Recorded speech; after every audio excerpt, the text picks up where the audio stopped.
और हिंदी में हम बात करते हैं तो इसलिए करते हैं कि हम भोजपुरी में बात करेंगे आपको समझ में नहीं आएगा, कोई मराठी बोलेगा तो हमको समझ में नहीं आएगा, कोई बंगला बोलेगा, कोई तेलुगु बोलेगा, कोई तमिल बोलेगा, कोई कन्नड़ बोलेगा। तो कम्युनिकेशन के लिए कि एक दूसरे की बात को समझ पाए, अनेकता में एकता, यही तो भारत की सबसे बड़ी खूबसूरती है। तो ये हिंदी बोलने की जो बात है वो इसलिए है कि हम एक दूसरे को समझ पाए।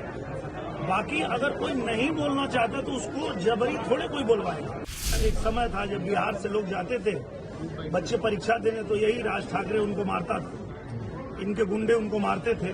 कई सीट पाए थे, एक सीट नहीं मिला, क्योंकि मराठी लोग भी जानते हैं, महाराष्ट्र के लोग भी जानते हैं कि ये नौटंकी कर रहा है। मुझे लगता है ये बहुत ही गंदी राजनीति है और ऐसा नहीं करना चाहिए, क्योंकि हिंदी अगर देश की राष्ट्रभाषा है और हिंदी में हम बात करते हैं तो इसलिए करते हैं कि हम भोजपुरी में बात करेंगे आपको समझ में नहीं आएगा, कोई मराठी बोलेगा तो हमको समझ में नहीं आएगा, कोई बंगला बोलेगा, कोई तेलुगु बोलेगा, कोई तमिल बोलेगा, कोई कन्नड़ बोलेगा।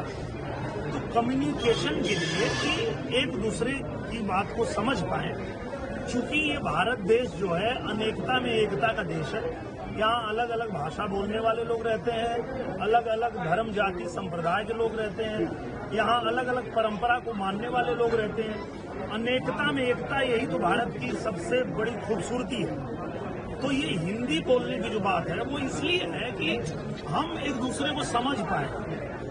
बाकी अगर कोई नहीं बोलना चाहता तो उसको जबरी थोड़े कोई बोलवाएगा।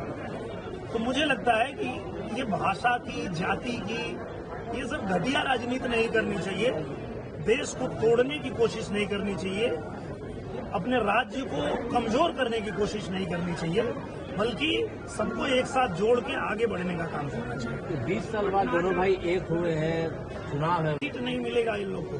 पहले भी ये लोग यही किए थे। आपको याद होगा एक समय था जब बिहार से लोग जाते थे बच्चे परीक्षा देने, तो यही राज ठाकरे उनको मारता था, इनके गुंडे उनको मारते थे। कई सीट पाए थे, एक सीट नहीं मिला, क्योंकि मराठी लोग भी जानते हैं, महाराष्ट्र के लोग भी जानते हैं कि ये नौटंकी कर रहा है।